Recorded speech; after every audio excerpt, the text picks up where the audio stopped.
أعوذ بالله من الشيطان الرجيم. بسم الله الرحمن الرحيم.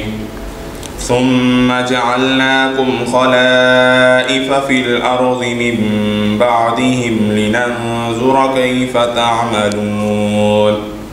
وإذا تتلى عليهم آياتنا بينات قال الذين لا يرجون لقاء نأت بقرآن غير هذا أو بدل قل ما يكون لي أن أبدله من تلقاء نفسي إن أتبع إلا ما يوحى إلي إني أخاف إن عصيت ربي عذاب يوم عظيم. قل لو شاء الله ما تلوته عليكم ولا أدراكم به فقد لبثت فيكم عمرا من قبله أفلا تعقلون. فمن أظلم ممن افترى على الله كذبا أو كذب بآياته إنه لا يفلح المجرمون. صدق الله العظيم. أعوذ بالله من الشيطان الرجيم. بسم الله الرحمن الرحیم. پھر ہم نے ان کے بعد زمین میں تم کو جانشین بنایا تاکہ یہ دیکھیں کہ تم کیسے عمل کرتے ہو، اور وہ لوگ جو آخرت میں ہم سے آ ملنے کی توقع نہیں رکھتے جب ان کے سامنے ہماری آیات پڑھی جاتی ہیں جبکہ وہ بالکل واضح ہوتی ہیں تو یہ کہتے ہیں یہ نہیں کوئی اور قرآن کریم لے کر آؤ یا کم از کم اس میں تبدیلی کر دو۔ اے پیغمبر صلی اللہ علیہ وآلہ وسلم ان سے کہہ دیجئے مجھے یہ حق نہیں پہنچتا کہ میں اپنی طرف سے کوئی تبدیلی کروں، میں تو کسی اور چیز کی نہیں صرف اس وحی کی پیروی کرتا ہوں جو میری طرف نازل کی جاتی ہے۔ اگر کبھی میں اپنے رب کی نافرمانی کر بیٹھوں تو مجھے ایک زبردست دن کے عذاب کا خوف ہے۔ آپ فرما دیجئے اگر اللہ چاہتا تو میں اس قرآن کو تمہارے سامنے نہ پڑھتا اور نہ تمہیں اس قرآن کریم سے واقف کراتا، آخر اس سے پہلے بھی تو میں ایک عمر تمہارے درمیان بسر کر چکا ہوں، کیا پھر بھی تم عقل سے کام نہیں لیتے؟ اس شخص سے بڑا ظالم پھر کون ہو سکتا ہے جو اللہ تعالیٰ پر جھوٹ باندھے یا اس کی آیات کو جھٹلائے؟ یقین رکھو مجرم لوگ فلاح نہیں پا سکتے۔ یہ سورت نمبر 10 سورت یونس کی آیت نمبر 14، 15، 16 اور 17، یہ 4 آیات ہیں۔ ان آیات میں حضور پاک علیہ السلام کی نبوت کا منصب اور رسالت مآب علیہ السلام پر 1-2 اعتراضات کے جوابات اور پھر رب کریم پر جھوٹ باندھنے والے کی مذمت اور وعید کو بیان فرمایا ہے۔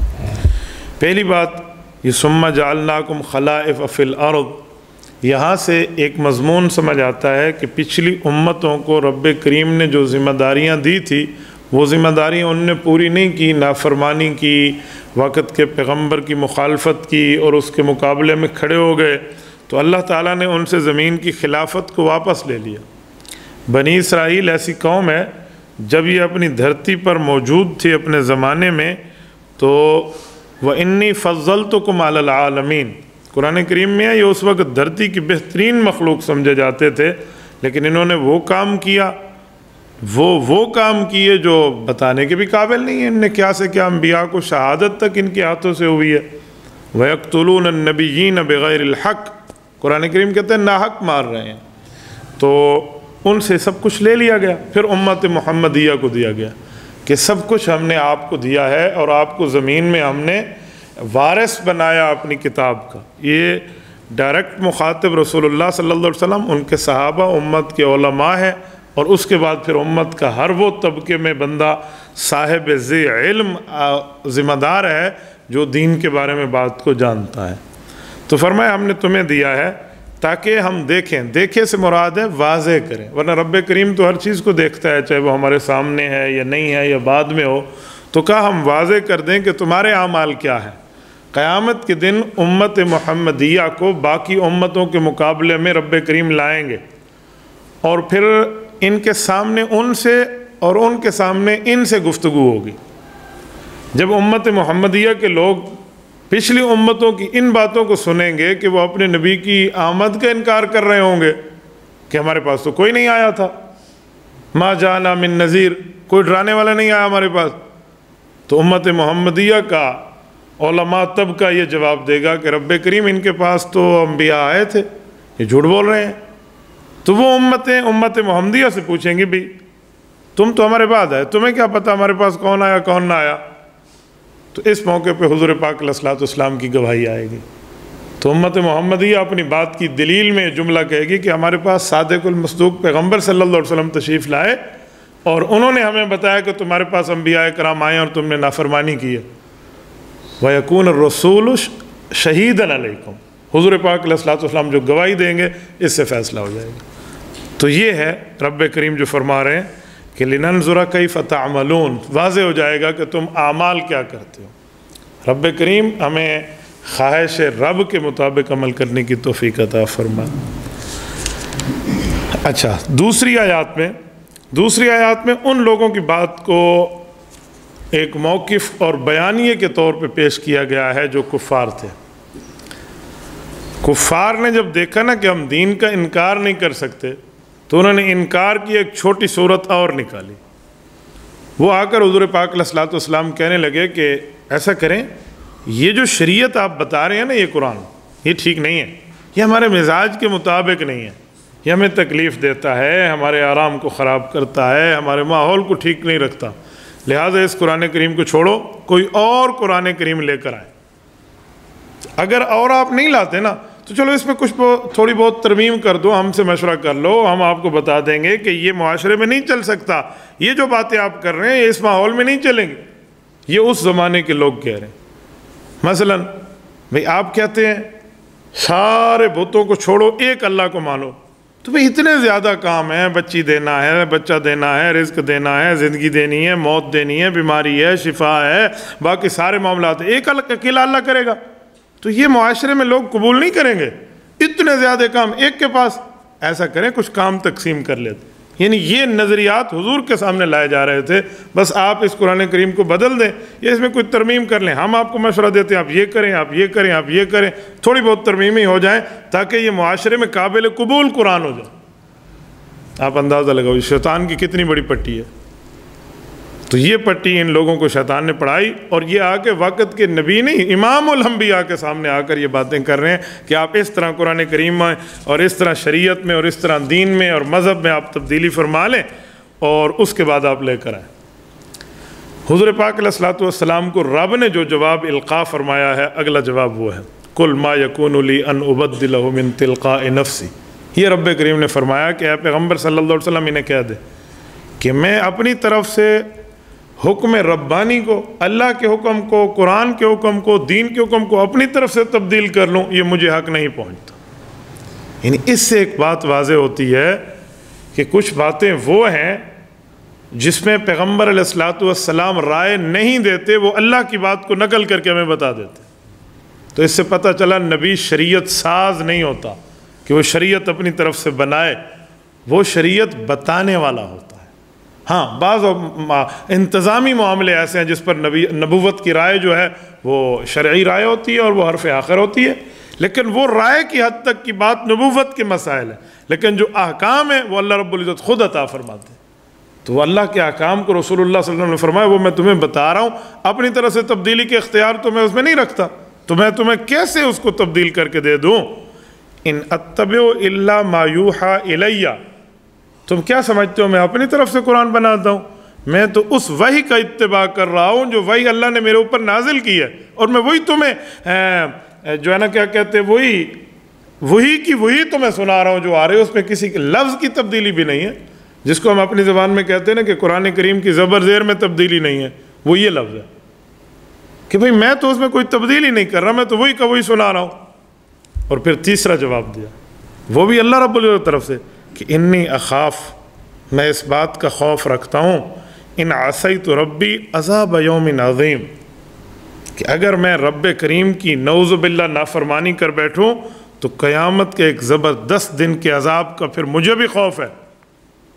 اللہ اکبر، یہ ایک بہت قرآن کریم کی وزنی آیت ہے جس میں نبوت کے لیے جملہ ہے۔ آپ بتائیں رسول اللہ صلی اللہ علیہ وسلم کے تو گناہ ہے ہی نہیں، نبی کے تو گناہ قریب ہی نہیں آتا، اور جس کو گناہ سمجھیں وہ اس کی طرف سے بھی اگلے پچھلے معاف ہیں، تو جہاں گناہ ہی نہیں ہے وہاں عذاب کیا؟ لیکن بتایا امت کو جا رہا ہے کہ رسول اللہ صلی اللہ علیہ وسلم دین کے بارے میں اتنے محتاط ہیں اور دین کو اتنا خالص اور اصلی کر کے پیش فرما رہے ہیں، تو بعد میں اس کو تبدیل کرنے کا اختیار کس شخصیت کے پاس ہو سکتا ہے؟ تو فرمایا مجھے تو اس دن کے زبردست دن کے ایک بڑے دن کے عذاب کا خوف ہے، لہذا تم اس طرح کی باتیں مجھے کرو گے۔ یہ جواب تو وہ ہے جو جواب ربانی رسول اللہ صلی اللہ علیہ وسلم نے نقل فرمایا۔ اگلا جواب اللہ رب العزت نے ان کو جو رسول اللہ صلی اللہ علیہ وسلم کو القاء فرمایا کہ کفار کو دیں، وہ جواب وہ ہے جو ان کی عقل کے مطابق تھا۔ یہ جواب تو شریعت کے مطابق ہے، یہ دوسری آیت میں قل لو شاء اللہ، اس میں عقل کے مطابق ان کو جواب سمجھایا جا رہا ہے۔ وہ کیا ہے؟ فرمایا دیکھو میں نے تم میں ایک عمر کا وقت، ایک عہد گزارا ہے، اعلان نبوت سے 40 سال پہلے حضور پاک علیہ الصلوۃ والسلام ان میں پلے بڑے ہیں، زندگی بسر کی ہے، دن رات دیکھے ہیں، سب کو یہ لوگ واقف ہیں۔ تو حضور علیہ الصلوۃ والسلام نے فرمایا کہ میں نے تم میں ایک زمانہ بسر کیا ہے، تم میرے شب و روز سے واقف ہو، میرے معاملات سے واقف ہو، تو میں اپنی طرف سے پڑھ رہا ہوتا تو کیا اعلان نبوت سے پہلے تمہیں کبھی اس بات کی بھنک بھی ملی ہے کہ میں تمہیں بتانے والا ہوں عنقریب مجھے نبوت ملے گی، میں ایسے مسئلے بتاؤں گا، میں ایسا کلام لاؤں گا، میں ایسا قرآن سناؤں گا؟ کبھی میں نے اس کا ذکر کیا؟ کبھی میں نے اس کا تذکرہ کیا؟ یا میرے قریبی یا میرے ساتھ رہنے والے جو دوست احباب ہیں، پڑوسی ہیں، میرے محلے دار ہیں، علاقے والے ہیں جو مجھے جانتے ہیں، ان میں سے کسی سے پوچھ لیں۔ یہ تو مجھے خود اعلان نبوت ہوا اور میں نے فوراً آپ کو سنا دیا۔ یہ میں شروع سے خود بنا رہا ہوتا، بتا رہا ہوتا، ماحول میں نے بنا لیا ہوتا کہ میں اس طرح تمہیں بتانے والا ہوں اور یہ اور وہ، تو پھر تو تم مجھے کہہ سکتے کہ آپ کا ایک پرانا پروگرام چل رہا ہے، آپ اس میں اپنی طرف سے کوئی مشوروں میں تبدیلی کر لیں۔ یہ تو پروگرام ہمارا نہیں چل رہا ہے، تو رب کریم کا پروگرام ہے جو میں سنا رہا ہوں۔ یہ ان کی عقل کے مطابق جواب تھا، تاکہ ان کو سمجھ آئے کہ یار یہ بندہ ہم میں پلا پڑا ہے، ہم میں رہا ہے، اور 40 سال کی ہم نے اس کی دن رات کی زندگی کو دیکھا ہے۔ اچھا پھر صادق اور امین یہ سارے مانتے ہیں رسول اللہ صلی اللہ علیہ وسلم کو؟ کہتے ہیں اس حد تک صادق اور امین مانتے تھے کہ جب اعلان نبوت سے ابھی 5 سال رہ رہے تھے، یعنی رسالت امام علیہ الصلوۃ والسلام کی شادی کو 10 سال گزرے اور حضور پاک علیہ الصلوۃ والسلام کی 35 سال کی عمر ہے اس وقت، اور خانہ کعبہ تعمیر ہوا ہے، تعمیر جدید کی ان نے۔ جب خانہ کعبہ کے دوبارہ تعمیر نو کی ہے تو حجر اسود یہ قوم رکھے، یہ قوم رکھے، یہ قوم رکھے، اختلاف پڑ گیا، تو صاحب نے کہا اس بات کو یہیں ختم کر دیں، ہم سردار لوگ بیٹھے ہیں، معاشرے کو تو پتہ نہیں ہے، چلے جاؤ گھر، صبح آئیں گے، پہلا بندہ جو خانہ کعبہ میں داخل ہوگا اس سے فیصلہ کرائیں گے۔ یہ انہی 4-5 سرداروں میں ہی بات ہے، یہ آگے کوئی باہر پھیلائی بھی نہیں گئی کہ ہم کسی آپ نے بندے کو کہہ دیں کہ تو صبح آ جانا جلدی جلدی پہلے، نہیں، انہی میں ہی بات رہی، اور یہی صبح اٹھ کر آئے، انہوں نے بتایا بھی کسی کو نہیں، اتفاق سے حضور پاک علیہ الصلوۃ والسلام سب سے پہلے داخل ہوئے۔ عمر اس وقت 35 سال ہے، اعلان نبوت بھی نہیں ہے، تو سب کہہ رہے ہیں ھذا امین رضینا بہ، یہ واقعی صادق اور امین ہے، ہم اس پر راضی ہیں، فیصلہ کر لیں۔ تو حضور علیہ السلام نے فرمایا چادر رکھ دو، ہر سردار چادر کا ایک کونا پکڑ لے، ایک سائیڈ پکڑ لے، اور اس کے اوپر حجر اسود رکھ دو، سارے اٹھا کے ادھر لے آؤ، میں اٹھا کر وہاں نصب کر دیتا ہوں، تو تم میں کسی قوم کی شان گھٹ نہیں جائے گی کہ وہ اس میں شامل نہیں تھی۔ تو یہ تو صادق اور امین اس وقت سے مان رہے، تو فرمایا میں نے تمہارے اندر عمر کا ایک اتنا عرصہ گزارا ہے، تو میں اپنی طرف سے بنا رہا ہوتا یا پڑھ رہا ہوتا تو میں کبھی بھی تمہیں اس پر واقف نہ کرتا، کبھی بھی تمہیں اس پر نہ بتاتا۔ تو آپ لوگوں کو افلا تعقلون، اس بارے میں عقل استعمال کرنی چاہیے۔ یقین مانیں عقل اللہ کی بہت بڑی نعمت ہے۔ لوگ سمجھتے ہیں کہ کفار کے پاس عقل ہے، میں کہتا ہوں کفار جیسا بدھو اس دھرتی پہ کوئی نہیں ہے جس کا دماغ ختم ہو۔ کیوں؟ یہ بات یاد رکھیں، جب 2 دشمنوں میں مقابلہ ہوتا ہے تو ہر ایک دشمن دوسرے کی اس چیز پر وار کرتا ہے جو سب سے قیمتی سمجھتا ہے دوسرے کی۔ تو عقل اور ایمان تو بہت قیمتی چیز ہے، جب رب کریم کی شریعت کے مقابلے میں آئیں گے تو جواب میں ایمان بھی ختم ہوگا اور عقل بھی ختم ہوگا۔ تو اسی لیے افلا تعقلون کی بات یہ ہے کہ تم اتنے بے وقوف ہو، تمہیں اتنی بات بھی سمجھ نہیں آتی۔ پھر اگلا جملہ فمن اظلم ممن افترى علی اللہ کذبا او کذب بآیاتہ انہ لا یفلح المجرمون۔ اس آیت میں فرمایا کہ اس شخص سے بڑا ظالم اس دھرتی پہ کون ہو سکتا ہے جو اللہ رب العزت پر جھوٹ بول رہا ہو، بات وہ اپنی کرے اور کہے اللہ نے کہی ہے۔ کہا اس سے بڑا کوئی ظالم نہیں ہے، اور تم میرے بارے میں ہی امید رکھتے ہو کہ میں اپنی طرف سے شریعت بنا کے لے آتا ہوں، کہتا ہوں اللہ نے دیا۔ ایسا نہیں ہے، مجھے جو اللہ دیتا ہے میں وہی بتاتا ہوں، وہی سناتا ہوں، اس پہ کوئی تبدیلی نہیں ہے۔ یا اس سے بڑا ظالم بھی کوئی نہیں ہے جس کے پاس اللہ رب العزت کی آیات آ جائیں اور وہ پھر جھٹلاتا پھرے۔ یہ دونوں باتیں بتائی ہیں، یعنی ایک کے پاس کچھ بھی نہیں آیا اور وہ بتا رہا ہے جی میرے پاس اللہ کی طرف سے آیا، کہ یہ بھی ظالم، اور ایک وہ بھی ظالم ہے جس کے پاس اللہ کی طرف سے سب کچھ آیا ہے اور وہ جھٹلاتا پھر نہیں ایسی بات نہیں ہے، ایسی بات نہیں ہے۔ رسول اللہ صلی اللہ علیہ وآلہ وسلم کے زمانہ نبوی میں ایسے کئی مواقع آئے ہیں جہاں بعض اوقات مسئلہ سمجھانے بتانے کی ضرورت ہوتی، اگر وہی نہ آئی ہوتی حضور پاک علیہ الصلوۃ والسلام اس پر بات نہ فرماتے۔ مشہور 3 واقعہ، یہ 28ویں پارے کا پہلا صفحہ ہے، سورۃ المجادلہ۔ یہ سورۃ المجادلہ 22 آیات کی قرآن کریم کی وہ واحد ممتاز سورت ہے جس کی ہر آیت میں لفظ اللہ ہے۔ پورے قرآن کی 114 سورتوں میں 113 کے اندر یہ فضیلت نہیں ہے جو سورۃ المجادلہ میں ہے، ہر آیت میں لفظ اللہ۔ بعض آیات میں 1 مرتبہ اور بعض آیات میں 3 اور 4 مرتبہ ایک لفظ اللہ استعمال ہوا ہے ایک آیت کے اندر۔ 22 آیات کی صورت ہے، 1 کم 40 دفعہ لفظ اللہ اس میں استعمال ہے۔ یہ صورت اتری کیوں تھی؟ حضرت خولہ رضی اللہ عنہ آئی تھی اور اپنے خاوند کی ایک بات بتائی تھی کہ انہوں نے مجھے ایسے کہا ہے، کیا اس سے طلاق ہو جاتی ہے؟ تو ابھی تک یہ حکم نہیں اترا تھا کہ اس لفظ کے کہنے سے طلاق ہوتی ہے، جدائی ہوتی ہے یا نہیں ہوتی۔ عرب کے معاشرے میں سمجھا جاتا تھا کہ طلاق ہو جاتی ہے، بعد میں اسلام نے اس کی وضاحت کی کہ اس سے طلاق نہیں ہوتی، تو ابھی یہ حکم نہیں اترا تھا۔ تو حضرت خولہ نے بات کر دی، حضور پاک علیہ الصلوۃ والسلام بیٹھے ہوں تو انہوں نے کہا یا رسول اللہ مجھے اس بارے میں سمجھائیں، اب مجھے تو معاشرہ طلاق کہتا ہے۔ تو آپ علیہ الصلوۃ والسلام نے وہاں یہ نہیں فرمایا کہ میرے اللہ نے ابھی نہیں بتایا، میں خود بتا دیتا ہوں تمہیں یہ کر دیتا، کہا میرے اللہ نے مجھے اس بارے میں ابھی تک حکم نہیں فرمایا، تو جو چل رہا ہے آپ ویسے چلائیں، اگر طلاق چل رہا ہے تو طلاق چلائیں، اور جو تو رونے لگی کہ اللہ رب العزت نے ابھی تک جواب نہیں دیا تو میں اپنے اللہ سے خود بات کرتی ہوں۔ کہتی ہیں کونے میں اس نے 2 نفل پڑھنے شروع کیے اور رسول اللہ صلی اللہ علیہ وسلم پہ وحی اتری، اور وحی کے الفاظ یہ یقین مان ایمان کی حلاوت کو تازہ کر رہے ہوتے ہیں۔ قد سمع اللہ قول التی تجادلک فی زوجہا وتشتقی الی اللہ واللہ یسمع تحاورکما۔ فرمایا میرے محبوب، اللہ نے اس خاتون کی اس جسے دل میں کہتے ہیں نا ایک دل کے اندر کی گفتگو کو، اللہ نے اس عورت کی اس گفتگو کو سن لیا، اور وہ کون سی عورت؟ تجادلک فی زوجہا، جو آپ سے بحث کرنے آئی تھی اپنے خاوند کے بارے میں۔ اچھا اگلا لفظ حضور پاک جواب دے رہے ہیں، وہ پوچھ رہی ہے اور اس کا اصرار ہے مجھے جواب دیں، اور ادھر سے انکار ہے کہ اوپر سے کوئی حکم نہیں آیا، اپنی طرف سے نہیں بتا رہے۔ تو رب نے اس کو جھگڑے سے تعبیر فرمایا واللہ یسمع تحاورکما، اس چھوٹے اس جھگڑے کی کیفیت کو بھی رب سن رہا ہے۔ اور پھر اس کے بعد مکمل 3 حکم جاری فرمائے گا، یہ کریں، یہ نہیں ہے تو یہ کریں، یہ نہیں ہے تو یہ کریں، اور یہ خاوند بیوی رہیں گے۔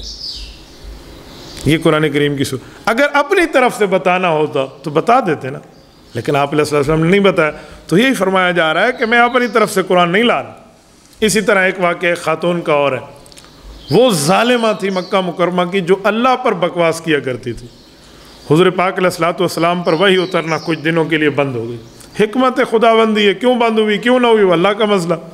جب وحی بند ہوئی تو حضور پاک علیہ الصلوۃ والسلام قدرے پریشان ہوئے کہ اس بارے میں آیات اترنے میں دیر ہو رہی ہے۔ تو وہ ظالم عورت آپ علیہ الصلوۃ والسلام کہتی ہے کہ ان شیطانک قد قرنک، تیرے ساتھ اللہ نہیں تھا، تیرے ساتھ شیطان اور جن چل رہا تھا، تو سمجھ رہا تھا مجھ سے اللہ بات کر رہا ہے اور تیرے شیطان نے تجھے چھوڑ دیا۔ یہ ظالمہ کے الفاظ ہوتے۔ اس موقع پہ بھی حضور پاک نے اپنی طرف سے آیات بنا کر اسے نہیں سنا دی کہ میرے اللہ تو مجھے آیات اتار رہا ہے۔ یعنی اس موقع پر بھی اتنے اعتراضات اس نے لائے۔ تو حضور پاک علیہ السلام یہی بتانا چاہتے ہیں کہ میں نے تو کبھی اپنی طرف سے پڑھ کے تمہیں نہیں بتایا، یعنی اس موقع پہ بھی کوئی پرانی آیت پڑھ کے سنا دو، کوئی ترتیب نہیں، خاموش رہے۔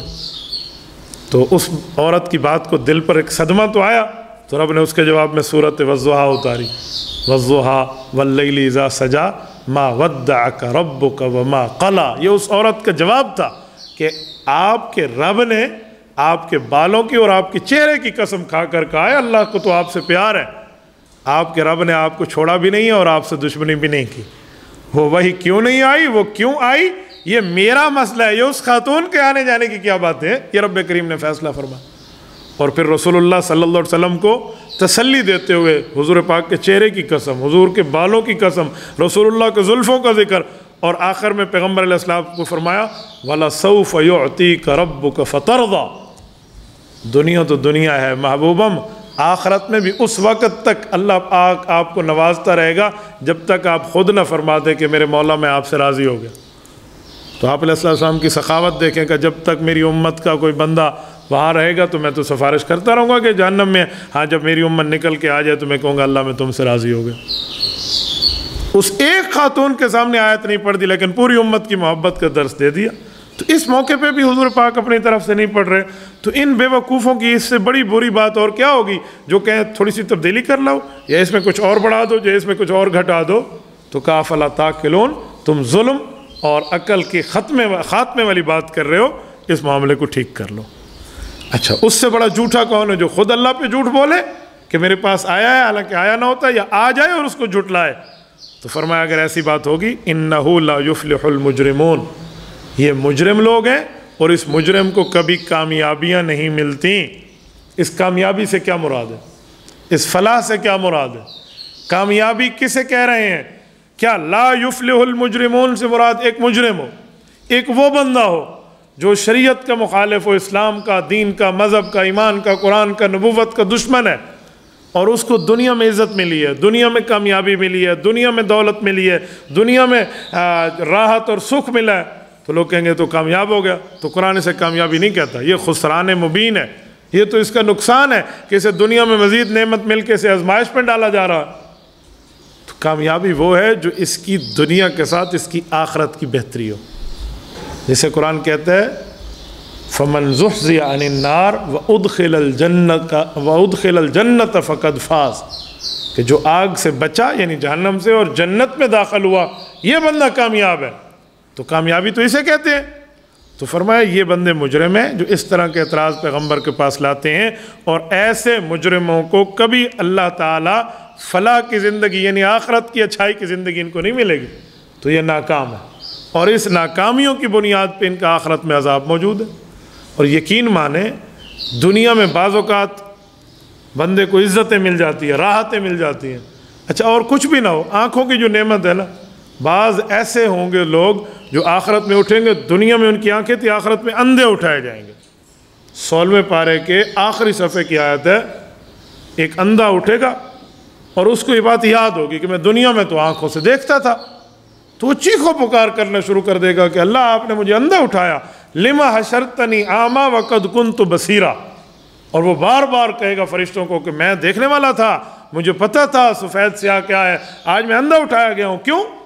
میری آنکھیں تو مجھے لوٹا دیں، چاہے مجھے عذاب میں ڈال دیں، چاہے مجھے یہ کر دیں، چاہے مجھے فلاں کر دیں، لیکن میری جو چیز ہے وہ تو مجھے لوٹا۔ یعنی اس طرح کی وہ باتیں کرے گا، تو جب یہ کہہ لے گا تو رب کی طرف سے جواب ہوگا، فرمایا سنو تو واقعی دیکھتا تھا لیکن سن، اتت کا آیاتنا فنسیتہا وکذالک اليوم تنسا، دنیا میں آیات تیرے پاس آئی تھی، شریعت کے احکام تیرے پاس آئے تھے، تو نے آنکھیں بند کر کے ان کو بھلا دیا، تو آج تو بھی بھلایا ہوا ہے۔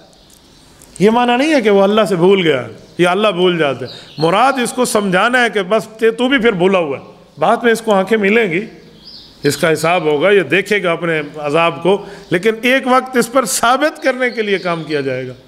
تو یہ ہے لا یفلح المجرمون، اس مجرم نے کبھی کامیاب نہیں ہونا اگر اس طرح کی باتیں اس پر آئیں۔